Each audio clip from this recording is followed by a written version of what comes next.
Bismillahirrahmanirrahim. Assalamualaikum warahmatullahi wabarakatuh. Mudah-mudahan hari Senin ini hari Senin yang menyegarkan buat saudara semua. Karena saudara sudah belajar nih ilmu yakin, udah berapa puluh episode ini. Ya, cuman pertanyaannya adalah seperti pertanyaan di pekan kemarin, dipakai atau tidak. Kita masuk ke juz 5 sekarang, alhamdulillah. Khataman Quran kita. Silakan dibuka saudara. Ya.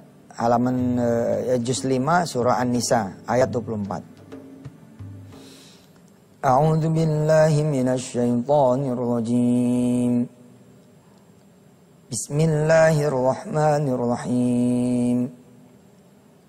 Wal muhsanatu minan nisa'i illa ma malakat aymanukum kitaballahi 'alaikum.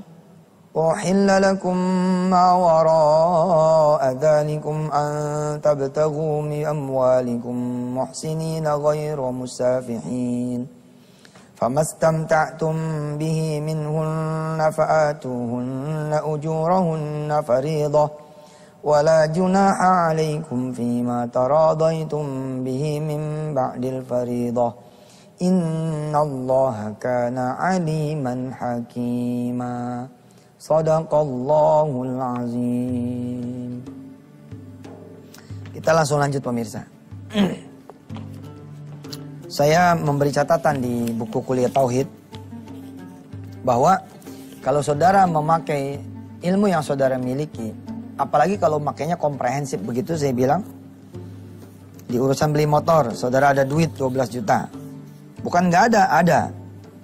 Dan cukup saudara untuk membeli motor. Lalu saudara pakai ilmu yang dipelajari, yakni ilmu Allah dulu, Allah lagi, Allah terus. Oke? Jangan main ada duit, langsung jalan aja. Nggak begitu. Saudara sebelum jalan ke showroom, begitu saya bilang, pakai dulu ilmunya. Nanya dulu sama Allah. Saya mau beli motor mereknya ini nih. Kira-kira pantas nggak? Cocok nggak? Warnanya begini. Ajak ngobrol yang ngasih duit. Ajak ngobrol yang ngasih duit. Cakep kan? Bukan pada saat kita nggak ada duit doang nih. Oh saya pengen motor nih. Kata Ustadz kalau sedekah sepeda akan dapat motor. Bukan begitu saja. Tapi pada saat ada pun dipakai ilmunya. Ya, saya tulis di dalam buku ini adalah syukur-syukur dia punya ilmu yang komprehensif. Tidak hanya sedekah. Tapi juga bisa digabung dengan ilmu sholat duha, ilmu doa, ilmu sholat malam. Bahkan ada ilmu kerja, ilmu nabung dan ilmu hemat. Saudara, ini menarik. Untuk bisa dapat motor, ada juga yang dapat dari ilmu kerja doang, ilmu nabung doang, dan ilmu hemat doang. Itu kan saudara tuh. Oh pengen motor nih, gimana? Gue harus kerja. Bagus. Bagus, namanya dipakai. Gue harus nabung nih, gue harus hemat nih. Bagus, namanya dipakai. Dan saya tulis, umumnya inilah ilmu yang diyakini oleh masyarakat. Dan dalam tanda petik, dipakai. Insya Allah saya menyebutnya, ini pun sebagai ibadah. Kalau kerjanya ibadah, nabungnya baca bismillah, dan menghematnya juga karena Allah. Tapi saya bilang, pakailah kemudian ilmu-ilmu yang diberikan oleh Allah untuk kemudahan saudara memiliki dunia. Jangan lupa, dunia ini milik Allah. Katakan kepada para pencari dunia, kepada para pencinta dunia, untuk mendekatkan diri mereka kepada yang punya dunia. Minta sama yang punya dunia. Asik. Dikabul nggak dikabul, jadi ibadah. Ketika saudara kemudian pakai ilmu sedekah saja, pengen punya motor ya, kemarin ada tulisannya sini. Mana? Masih ada nggak? Oh sudah nggak ada ya. Pengen, oh masih ada sini nih. Nah ini nih. Pengen motor harga 10 juta. Lalu saudara pakai ilmu sedekah. Ngapain juga beli motor 10 juta? Motor tuh 1 juta aja. 1 juta keluarin, 9 jutanya kan bisa dipakai buat beli yang lain-lain. Betul gak? Bisa buat beli kemudian kulkas baru kah? Ilmu Allah nih kalau dipakai, Masya Allah gitu. Nah ilmu yang paling puncaknya adalah ilmu mengenal Allah itu sendiri. Sebagai yang memberi rizki. Ya. Sebagai kemudian yang menghadirkan rasa lapar misalkan ketika kita lapar. Sebagai yang kemudian menghadirkan pertolongan ketika kita butuh pertolongan. Masih ingat cerita di hari Jumat yang lalu? Bagaimana kemudian Yusuf Mansur diajarkan oleh Allah lewat kesulitannya, punya istri, melahirkan, tapi nggak megang duit. Dari bulan pertama diketahui istri hamil, Sampai kemudian 9 bulan, ternyata mencari Allahnya tidak pol. Ya. Kita tidak mencari Allah sebagaimana kita mencari orang kaya. Ini. Kan kita datang nih ke rumah kaya kan. Assalamualaikum. Assalamualaikum. Nggak dibukain pintu nih. Ada nggak kita marahnya? Nggak ada. Balik lagi. Terus kita datang lagi nih dengan pengharapan akan ada nih ya. Assalamualaikum. Assalamualaikum. Dibuka nih pintunya. Dari siapa Pak? Ada Pak Haji Mansurnya. Dari tetangganya Pak yang sebelah. Sebentar ya, masuk Pak. Silakan tunggu. Kita kalau belum ditemuin sama orang kaya, pulang nggak ente? Nggak pulang. Ayo aja ngejedok terus ya.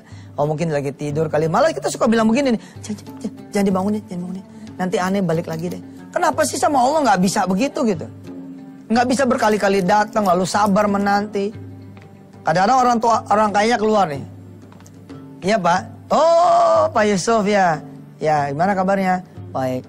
Pak saya minta tolong nih. Oh iya. Berapa duit? Langsung aja deh. Saya butuh nih 1 juta Pak. Baik kalau gitu balik lagi deh ya. Kapan ya? Saya besok deh. Balik lagi ya. Iya Pak. Balik lagi ya ente? Balik lagi. Jangan sama yang ngasih duit, main ngasih obat aja ente balik lagi. Ente datang nih ke dokter. Buka kancing atas. Buka gitu. Periksa sama dia. Cetet. Oke. Dia tulisin resep. Pak sekarang hari Senin. Bapak nanti balik lagi Rebo ya. Nih. Makasih Pak. Balik lagi gak kira-kira ente Rebo? Balik lagi. Sehat gak sehat balik lagi gak? Balik lagi. Kenapa mau lo kagak? Ya. Senin ini masih kita bicara-bicara tentang hal ini. Bagaimana keyakinan, pengetahuan dibawa menjadi amal saleh. Silakan.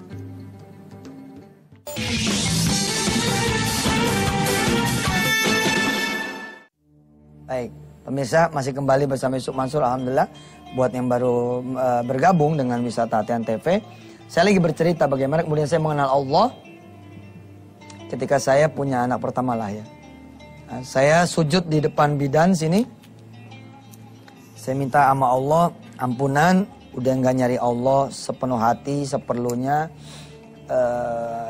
Tidak berharap pol sama Allah dan ikhtiarnya masih ikhtiar yang berbau dunia. Lalu apa yang saya lakukan? Saya minta bimbingan Allah. Saya datang ke Allah dan minta bimbingan dia. Saya sholat tuh di masjid dekat bidan. Sholat 2 rakaat, minta kemana nih ya Allah saya melangkah. Alhamdulillah langkah saya kemudian menuju kemana coba? Menuju ke rumah orang tua di Jembatan 5. Saya nggak tahu juga nih kenapa jadi kesini gitu loh. Begitu sadar, ini kan rumah saya bilang gitu. Loh, ya ini mau balik. Ya, mungkin duitnya dari orang tua kali gitu. Ya kan saya masih punya orang tua, atau masih punya bibi, paman, saudara. Udah saya masuk tuh ke rumah. Ada nih melintas nih orang tua kita nih, jalan gitu. Mulutnya pengen ngucap nih. Ntar dulu deh, sholat dulu gitu ya 2 rakaat. Sholat. Ya Allah jangan sampai saya ngucap duluan nih. Saya pengen yang ditanya sama orang tua gitu. Lahiran duit ada nggak gitu. Paham pemirsa? Ini kan Allah dulu, Allah lagi, Allah terus. Kalau sampai kita ngucap nih sama orang tua, waduh jatuh gitu. Pertama jatuh sebagai anak. Ya kalau sama bibi jatuh sebagai ponakan. Masa minta sama bibi, harusnya kita udah yang ngasih toh. Masa kita yang minta sama paman, harusnya kita yang ngasih. Nah, tapi pengen juga nih ditanya gitu. Duitnya udah ada belum? Aduh. Saya sholat aja dah. Alhamdulillah, saudara-saudara dan rahmati Allah. Sampai zuhur gak ditanya. Sampai zuhur, dari mulai duha sampai zuhur gak ditanya. Akhirnya begitu jam 2 siang, saya merasa udah cukup. Gak ada juga omongan. Saya doa dah yang terakhir kalinya. Saya bilang sama Allah, ya Allah, saya kalau buat ngucap enggak dah. Tapi saya minta rezeki ya Allah. Oleh emang jatuhnya rezeki itu dari sini. Mudah-mudahan saya hari ini, tempat ini adalah tempat yang pertama dan terakhir saya kunjungin. Maksudnya apa? Jangan sampai nggak berhasil gitu. Alhamdulillah. Ada Ibu Noni di rumah. Saya punya bibi tapi udah kayak orang tua pribadi gitu ya. Kan cium tangan tuh saya sama dia. pengen tetap ngomong nih, nanti meledak-ledak nih, pengen minjem, pengen minta bantuan, tapi pokoknya saya kunci Allah dulu, Allah lagi, Allah terus. Nggak ada cerita kemudian ngarep nggak ada. Saya cium tangan nih, pamit ya. Iya dah, mudah-mudahan anak jadi anak yang soleha ya. Udah jadi ayah tuh, jangan macam-macam hidup. Jangan kayak dulu lagi, mesti lurus, lempeng. Ya insya Allah. Ati tuh sambil nangis itu, kok nggak ada omongan duit ya gitu. Ngarep mah tetep ngarep.com ya, tetep gitu ngarep. Cuman kan nggak boleh ke ucap gitu. Kita bicara ini nih, bicara tauhid, nggak boleh ke ucap. Ustadz, ikhtiar kan penting. Iyalah, tapi ya kita cobalah masalah tauhid, masa Allah nggak ngegerakin sih gitu kan? Rupanya itu ujian buat saya dari Allah. Ya udah saya bilang, ya udah minta doanya aja, mudah-mudahan. Dan saya nggak nyindir. Kalau nyindir kan begini nih, kalau nyindir nih, minta doanya aja supaya ntar bisa nebus anak. Tak kan ditanya tuh, emang nggak bisa nebus? Nggak bisa. Butuh berapa duitnya? 500. Enggak, namanya lu nggak ngarep tapi nyindir. Itu ngarep juga namanya. Los aja bos, los sudah, la haula wala quwata illa billah. Sepam. Begitu putar badan, sebentar jam gitu. Sementaran, asik nih. Kayaknya bakal dapat. Apa kata Ibu Noni? Salam mertua ya. Cia. Dikata salam mertua. Tapi tangannya ada kepelan nih. Tangannya ada kepelan, dia kepelin. Nih, mudah-mudahan cukup buat si bayi ya. Saya Pak, Bu, pemirsa seluruh tanah air, demi Allah nggak berani saya lihat duit ini. Takut kurang. Asli saat itu saya kantongin, saya sholawatin terus nih duit. Kalau emang kurang jadi cukup. Kalau emang 100 jadi 1 juta. Kalau emang gocap jadi gopek. Kira gitu. Doa terus kan keukur nih kalau di bidan ya. Di bidan kan paling mentok 400 zaman dulu nih. Ya, 300, 400 paling mentok gopek lah. Atau 1 juta kalau emang berhari-hari begitu. Kalau kurang baru sehari 2 hari misal 300, 400. Saya nggak berani tuh ngelihat. Bener-bener saya nggak berani ngelihat apa duit ini berapa. Saya terus saja sholawat. Sampai di depan bidan, mertua saya nyambut. Han, ayo kita pulang. Udah selesai kok. Si Nunun tuh panggilan istri saya. Terus apa kata mertua? Dengan entengnya mertua saya nih, Haja Murhada ngomong begini. Dan sana temuin bidannya, selesaiin dulu administrasinya. Wah gila gak tuh? Coba tuh gue kalau jadi mantu gak, tauhidnya hari itu gak dibenerin. Oh celaka saya. Dengan berbekal uang ini, saya langsung ngadep tuh ke bidan. Saya bilang sama bidan, udah bisa dibawa pulang emang istri saya. Udah bisa dibawa pulang. Ya, dia tulisin macam-macam. Terus dia bilang, berapa duit? Buat Pak Yusuf mah 500.000 saja. Ya udah, ini duit baru kali itu saya keluarin nih. Ini mana kamera? Nah, baru kemudian saya keluarin. Kemudian saya bilang sama bidan, tolong dihitung. Kalau emang cukup, alhamdulillah. Kalau kurang nanti saya kemari lagi. Dihitung. Pas kok Pak Yusuf. Saya sampai nggak percaya. Hitung lagi dong Bu. Nggak pas kok. Makasih ya. Takjub saya itu. Subhanallah. Saya sujud lagi nih kan. Katanya Allah dulu, Allah lagi. Allah terus kan. Saya sujud lagi di sini pemirsa. Saya bilang sama Allah, ya Allah makasih. Besok jangan ngasih pas-pasan ya Allah. Jeder. Makasih ya Allah, makasih udah dikasih duit, makasih uangnya Pak, makasih. Beda loh. Ente ngumpulin duit bisa bayar. Oke? Ente ngumpulin duit bisa beli motor. Ente ngumpulin duit bisa haji. Ama dapat tiban langit begini nih. Allahumma sholli ala Muhammad. Beda. Cap, silakan yang mau lewat dulu.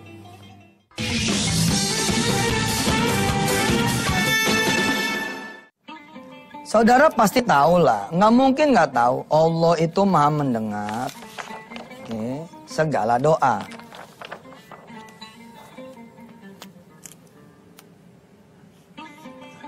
Doa plus sholat, plus sedekah. 3 komposisi untuk mendapatkan pertolongan Allah Subhanahu Wa Taala. Doa, sholat, sedekah. Ada yang lain-lainnya, misalkan kayak baca Quran, birrul walidain. Yang lain-lain lah. Pertanyaannya kemudian, apa yang saudara ketahui ini menjadi keyakinan tidak? Lalu berbuah menjadi amal soleh tidak? Nah, saya belajar tuh. Pada satu saat saya butuh duit 30 juta. Ini cerita nih ya, mudah-mudahan Allah izinin saya ceritain. Saya berjalanlah ke Bogor. Dari Tangerang nih bos. Ke Bogor tuh 14 jam zaman dulu. Anda nggak punya motor, nggak punya mobil, asli kita ngeteng. Saya pernah ngeteng ke Bekasi pak. Itu saya marah-marah sama patas berapa itu. Saya bilang, ini kok masih di Tenabang aja sih, saya bilang nggak jalan-jalan. Sopirnya marah. Kita tuh dari tadi udah sampai Bekasi, bapak tidur, jadi balik lagi Tenabang. Oh masya Allah, saya bilang. Rupanya itu suka duka naik bus begitu pak. Beneran saya ngalamin begitu. Saya biar marah. Ini kok masih Tenabang aja nih. Nggak tahu gue tidur. Sampai Bekasi katanya nggak dibawa kayak orang mati katanya. Tidur kayak orang mati. Jadi nggak dibangunin. Nyampe Tenabang lagi baru bangun. 14 jam saya jalan dari Jakarta, dari Tangerang ke Bogor. Perjuangan ini. Buat jalan ini udah perjuangan. Saya cuma mikir ini loh. 14 jam ini loh. Bagaimana kalau 14 jam ini ente ke Allah? Kayak apa itu? Tapi kan ente tahu sendiri, diri ente pada lihat coba. Sholat tuh kayak nggak betah aja. Saking cepetnya itu ente sholat, ya nggak? Saking apalnya, itu sholat cepet sekali ya. Allahu Akbar. Sami Allah liman hamid. Allahu Akbar. Besok nih dikit lagi Ramadan kan? Bulan puasa kayak apa tuh? Para imam berlomba-lomba bercepat-cepatan sholat taraweh itu. Begitu tahiyat nih, assalamualaikum nih. Kan dari sujud nih. Allahu Akbar at-tahiyyah. Assalamualaikum warahmatullahi. Baca apaan itu? Kalau sama tamu, kalau sama namu ke rumah orang kaya, orang kedean, gubernur, orang kaya, bisa tuh kita kalem, mau kentut ditahan. Ada bebe masuk juga kita malah, maaf ya saya matiin. Matiin dulu, nggak pakai. Tapi sama Allah sambil ruku nih. Sami Allahu liman hamid, ada yang bunyi, lihat dulu deh. Allahu Akbar. Waduh, gawat deh, tidak gawat. 30 juta nih aneh nyari. Sampai di Bogor, di rumah orang ini, ada rukonya beliau ini. Ternyata lagi digerebek sama orang. Lagi ada Satpol PP, ada polisi, ada orang kejaksaan, pengen nyita dia punya ruko. Tapi alhamdulillah dia lolos. Tertinggallah Yusuf Mansur berdua dengan dia. Ya, saya pengen minjem nih sama nih orang 30 juta. Saya sampai geleng-geleng kepala tuh. Insya Allah, kenapa saya datang sama orang yang punya masalah juga gitu. Kenapa tidak langsung datang kepada Allah. Ini lihat kaitannya dengan ilmu kita nih. Pada hari ini. Tahu, yakin, amalin. Kita lihat. Dia nanya sama saya basa-basi kan. Lo mau ngapain Jam? Duh tadi sih saya pengen minta tolong sama ente gitu. Saya lagi butuh duit nih. Tapi ente dulu dah, ente kenapa sih tadi ada apa sih? Dia bilang, saya tuh utang 30 juta. Ini tahun 99 loh Pak, 99 30 juta nih udah kayak 300 nih. Saya punya utang 98 pas 99 itu 30 juta. Nggak bisa bayar terus mau disita, tapi saya berhasil kemudian menunda gitu.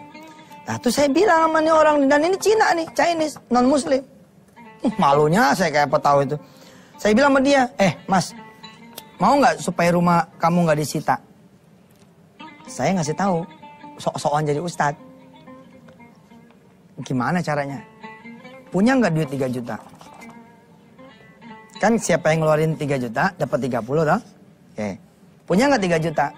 Ilmu dia kan ilmu perpuluhan nih. Kita ilmu per 2,5-an. Itu juga perlu dikasih surat, ditagih. Kalau direktur motong langsung di demo, ya. Ini perpuluhan. Dia langsung ngerti ketika saya bilang, 3 juta ada nggak? Tapi dia bilang, saya lagi nggak ada duit. Saya bilang, kalian aja 2,5%. Sehingga munculnya 750.000. Kalau ente ada 750.000, keluarin. Nanti ente bakal dapat duit 30 juta. Lagi kita ngomong-ngomong begini, ini Cina, ini nanya sama saya. Teman-teman Chinese ini. Ini teman ngebut nih, teman dia balapan di tol zaman dulu waktu masih jadi jagoannya. Dia nanya sama saya. Kamu sendiri kemari butuh duitnya berapa? Terus saya ngomong dah tuh. Gue butuh 30 juta. Dia bilang gini, ada gak 3 juta? Gue dibalikin lagi. Enggak ada. Kalau 7,5 ada nggak? Iya. Sama, salaman dulu. 14 jam saya ternyata ketemunya Allah Subhanahu wa taala. Saya bilang, ya Allah, iya kenapa? Tapi emang ditakdir ya gitu loh. Kalau nggak begini saya nggak belajar gitu. Iya, kenapa saya datang kepada yang saya harapkan bisa menolong?